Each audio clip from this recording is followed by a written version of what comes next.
अस्सलाम वालेकुम। Physics with sir प्रकाश। और आज हम पढ़ने वाले हैं न्यूटन्स लॉ ऑफ मोशंस। तो Newton's law of motions start करने से पहले थोड़ा सा हम न्यूटन्स लॉ ऑफ मोशंस में किस चीज़ों के बारे में पढ़ेंगे वो देख लेते हैं। Newton's law of motion, Newton's law of motion. Newton's law of motion पढ़ने से पहले आपको मोशन के बारे में पता होना चाहिए कि मोशन क्या है। उसके बाद न्यूटन्स के बारे में, और ये छोटी छोटी चीजें देखो, ये कॉमा से ये ऊपर आता है ना, इसकी मतलब क्या होती है। देखिए ऊपर कॉमा देखिए, अगर इसकी मतलब होती है सिंधी में कहें तो जो, और उर्दू में कहते हैं तो इसको कहते हैं का। ठीक है, न्यूटन्स का लॉ। ठीक है, न्यूटन्स लॉ ऑफ मोशन। अब न्यूटन्स लॉ ऑफ मोशन से पहले हम थोड़ा सा कहता हूं न्यूटन्स के बारे में। तो न्यूटन्स का पूरा नाम जो था, जिसने मोशन के बारे में लॉ दिए हैं, उसका पूरा नाम था आइजैक न्यूटन। ये साइंटिस्ट है न्यूटन, जिसने लॉ दिए हैं। ठीक है, उसके बाद ये साइंटिस्ट जो है कहां का है, इंग्लैंड का। इंग्लैंड का। थोड़ा सा न्यूटन के बारे में हम पढ़ रहे हैं, क्योंकि थोड़ी सी 2 पॉइंट मैंने बताए, क्योंकि न्यूटन्स ने ही ये मोशन के बारे में लॉ दिए। ठीक है, तो न्यूटन्स लॉ, न्यूटन्स के जो लॉ है किसके बारे में, मोशन के बारे में। तो मोशन क्या है, कोई भी ऑब्जेक्ट अगर कोई भी ऑब्जेक्ट कंटिन्यूस चेंज, अगर कोई भी ऑब्जेक्ट कंटिन्यूस चेंज करे इट्स पोजीशन, कोई भी ऑब्जेक्ट कंटिन्यूसली अपनी पोजीशन चेंज करे with respect to surrounding, with respect to surrounding. तो कोई भी ऑब्जेक्ट अपने माहौल के लिहाज से, अपने सराउंडिंग के लिहाज से कंटिन्यूसली पोजीशन चेंज करें, उसे हम क्या कहेंगे, मोशन। तो इस मोशन के बारे में न्यूटन्स ने लॉ दिए। वो लॉ हमारे पास कितने, there are 3 law, there are 3 laws, there are 3 laws of Newton's of motion, या there are 3 Newton's law, Newton's law of motion. Newton's ने जो मोशन के लिए लॉ दिए गए वो बेसिकली 3 हैं। ठीक है, और ये लॉ कब दिए हैं, 1687 में। 1687 में ये तीनों लॉ न्यूटन ने मोशन के बारे में दिए। ठीक है, तो हम स्टार्ट करते हैं फर्स्ट लॉ से। ठीक है, फर्स्ट लॉ ऑफ मोशन। ठीक है, Newton first law of motion, इस तरीके से भी कहते हैं, Newton first law of motion या फर्स्ट लॉ ऑफ मोशन। तो फर्स्ट लॉ ऑफ मोशन का एक और भी नाम है, जिसे क्या कहते हैं, law of inertia. Law of inertia, inertia. तो लॉ ऑफ इनर्शिया पे मैं बाद में आता हूं, पहले मैं न्यूटन से लॉ जो फर्स्ट लॉ ऑफ न्यूटन्स, इनकी स्टेटमेंट क्या है। फर्स्ट लॉ ऑफ न्यूटन की स्टेटमेंट क्या है कि अगर कोई भी object, an object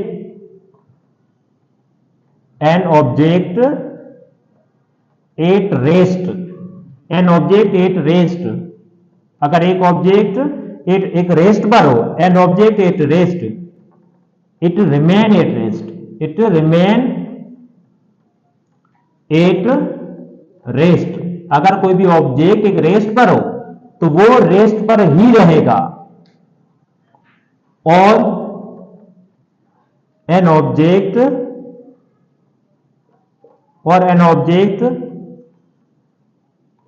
in uniform motion, in uniform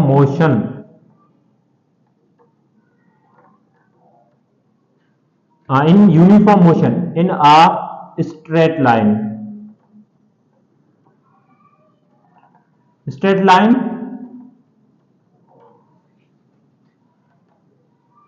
it remain. अगर एक ऑब्जेक्ट यूनिफॉर्म मोशन, किसी भी एक स्ट्रेट लाइन में यूनिफॉर्म मोशन में हो, तो वो it remains at there state. मतलब अगर एक ऑब्जेक्ट रेस्ट में है तो वो रेस्ट में ही रहेगा, और एक ऑब्जेक्ट यूनिफॉर्म मोशन में तो वो यूनिफॉर्म मोशन में ही रहेगा। An object in uniform motion in a straight line it remains in uniform motion, भले सेम लिख लेते हैं, in uniform motion, in uniform motion, uniform motion. अगर एक ऑब्जेक्ट रेस्ट में है तो वो रेस्ट में ही रहेगा, एक ऑब्जेक्ट यूनिफॉर्म मोशन में है तो वो यूनिफॉर्म मोशन में ही रहेगा,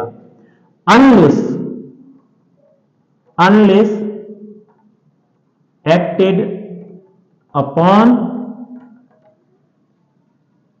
आ या an external force, external force. ये हमारे पास क्या है, स्टेटमेंट है फर्स्ट लॉ की।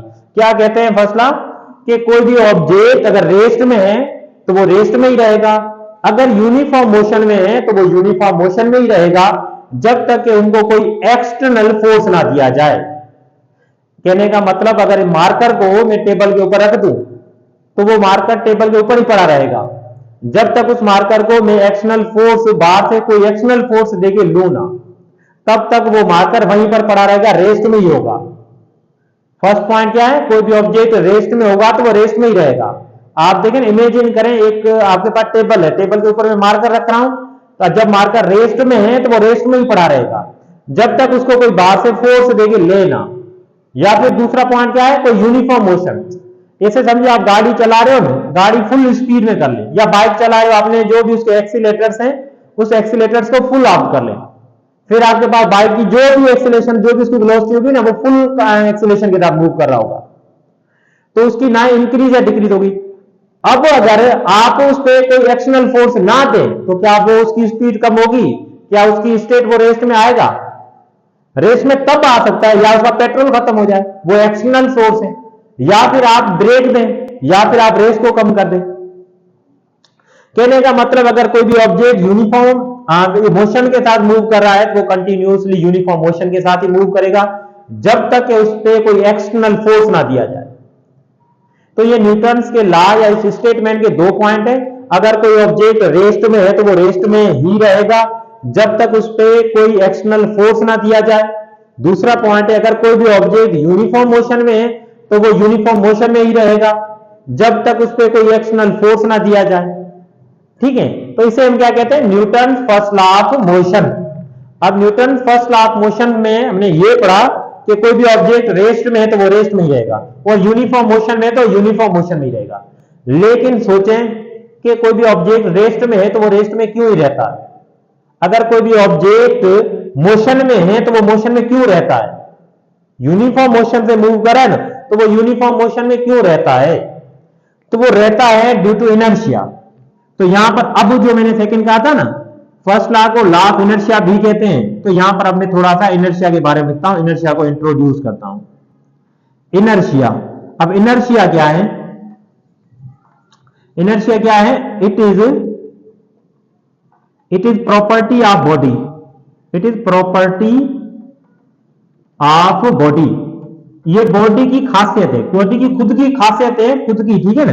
It is property of body या मास, बॉडी का हूं या मास का हूं, it is property of body that रीस्ट्राइक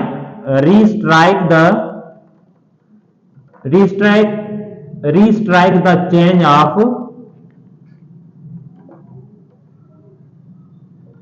of state. अब स्टेट आपकी कौन सी है? रेस्ट और मोशन, रेस्ट और मोशन। इनर्शिया आपके पास क्या है कि कोई भी ऑब्जेक्ट रेस्ट में है तो वो रेस्ट में ही रहेगा। तो अब वो रेस्ट में क्यों रहता है? वो ड्यू टू इनर्शिया, इनर्शिया की वजह से। इनर्शिया क्या है कि इनर्शिया उस ऑब्जेक्ट को रेस्ट में है तो वो रेस्ट में ही रखने की कोशिश करेगा। अगर एक ऑब्जेक्ट मोशन में है तो इनर्शिया चाहेगा कि वो मोशन में ही रहे। इनर्शिया कोई बाहर से नहीं है, इनर्शिया उस ऑब्जेक्ट के मास में ही है। इनर्शिया जो है उस ऑब्जेक्ट के मास में ही है, हर एक मास के अंदर इनर्शिया होता है। ये मास की खुद की पर्सनल प्रॉपर्टी है, जो कि उस मास को उसी ओरिजिनल स्टेट में रखने की कोशिश करती है। इनर्शिया क्या है? हर एक मास की अपनी पर्सनल स्टेट है, पर्सनल एक क्या है, एबिलिटी है, जो कि उसी मास को ओरिजिनल स्टेट में रखने की कोशिश करती है। अगर वो मास रेस्ट में है तो इनर्शिया चाहेगा कि रेस्ट में ही रहे, अगर वो मास मोशन में है तो इनर्शिया चाहेगा वो मोशन में ही रहे। अब इनके एग्जांपल्स डेली लाइफ में हम यूज करते हैं। देखिए मोस्टली एग्जांपल तो देते हैं बस के अंदर। अगर आप लोग इमेजिन करें बस के अंदर बैठे हो, फुल स्पीड के साथ जा रहे हो, बस जैसे ही ब्रेक देते हैं आपकी बॉडी क्या करती है, आगे की तरफ ट्रेल हो जाती है। वो आगे की तरफ ट्रेल क्यों होती है, आप आगे की तरफ मूव करना क्यों शुरू हो जाते हो?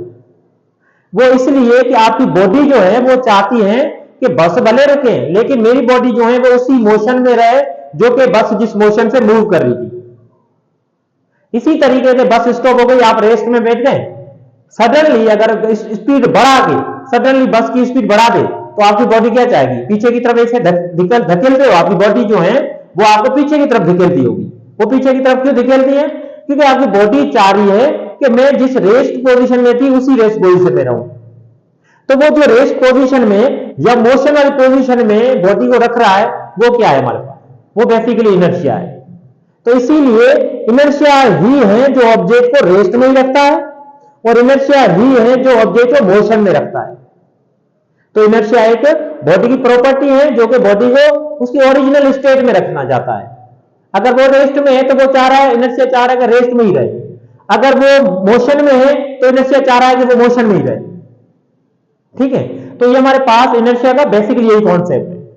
और एक और एग्जांपल दूं, अगर आप कभी गाड़ी को देखें, गाड़ी अगर स्पीड के साथ मूव कर रही है, उनके अंदर ब्रेक दे देते हैं ना। देखिए पहले चलाने के टाइम क्या करते हैं, व्हील्स को चलाने के लिए वो इंटरनली मैकेनिज्म है। अगर जब व्हील्स को उन्होंने ब्रेक दे दिया, जाम कर दिया, ठीक है, आप ब्रेक को बिल्कुल सडनली दोनों आप ब्रेक फुल ब्रेक दे दे तो आपके पास गाड़ी क्या होगी, धूम, मतलब आपकी गाड़ी या तो पलटी हो जाएगी या फिर रोड के ऊपर फ्रिक्शन करते हुए आगे की तरफ जाएगी। आपने देखा होगा रोड जो है ना, रोड के ऊपर ब्लैक कलर के ना बने हुए हैं चिट, वो किस वजह से बने, वो इसी इनर्शिया की वजह से बने हुए। जैसे ही गाड़ी मोशन में होती है गाड़ी के, फिर ड्राइवर क्या चाहता है कि गाड़ी को मैं सडनली रेस्ट में लाऊं। अब गाड़ी तो सडनली रेस्ट में आएगी नहीं क्योंकि गाड़ी एक मास है, उस मास के अंदर इनर्शिया है और इनर्शिया नहीं चाह रहा कि मैं सडनली रेस्ट पे आ जाऊं। वो तो चाहेगा कि मैं इसी सेम स्टेट में रहूं। तो ड्राइवर क्या करता है, ब्रेक देता है, लेकिन गाड़ी कुछ टाइम के लिए इनर्शिया क्या करता है, गाड़ी को मूव कराता रहता है। ठीक है, जैसे आप ब्रेक देते हो गाड़ी आपकी उसी सडनली नहीं मूव कर रुक जाती, कुछ टाइम के लिए वो चलती रहती है। वो जो कुछ टाइम के लिए गाड़ी मूव करती रहती है ना, वो आपके इनर्शिया की वजह से। एक और एग्जांपल दो, देखें अगर कोई भी गाड़ी रुकी हो ना, आप उनको फोर्स दे, आप जब रुकी हुई गाड़ी को स्टार्टिंग में फोर्स दोगे, 10 जने फोर्स दोगे तब गाड़ी अपनी पोजीशन चेंज करेगी। वही अगर जब मूव करना शुरू हो जाए, आप 10 में से 5 बंदे आप निकाल दे, 5 बंदे खाली फोर्स देते रहे, आपकी गाड़ी मूव करती रहेगी। अब क्यों मूव कर रही है? अब क्यों? क्योंकि गाड़ी के अंदर पहले ये मास चाह रहा था कि वो रेस्ट में ही रहे, तो उस इनर्शिया के मुखालिफ आपने फोर्स बढ़ाया, इनर्शिया कन्वर्ट हो गया मोशन में। अब क्या कह रहा है, गाड़ी मोशन में आ गई, इनर्शिया चाह रहा है कि अब ये मोशन में ही रहे। अब भले 5 बंदे चले जाए, खाली 5 बंदे फोर्स दे, फिर भी वो गाड़ी आपके पास मोशन में रहेगी। फिर अगर वही गाड़ी अब इनर्शिया रेस्ट में था, रेस्ट से मोशन में कन्वर्ट हो गया। अगर अब आपको उस गाड़ी को रोकना हो, ना आप 5 बंदे रहो, आप अगर फोर्स दोगे वो गाड़ी नहीं रुकेगी। क्यों नहीं रुकेगी? क्योंकि इनर्शिया उसमें आ गया। इनर्शिया क्या चाह रहा है कि ये गाड़ी जो है ये मोशन में ही रहे।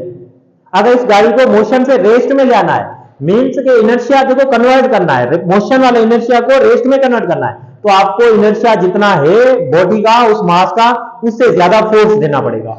अब उससे ज्यादा फोर्स देना पड़ेगा, फिर आपको वही 10 बंदे, 10 लोग, 10 पीपल्स आपको चाहिए फिर उसी इनर्शिया को रोकने के लिए।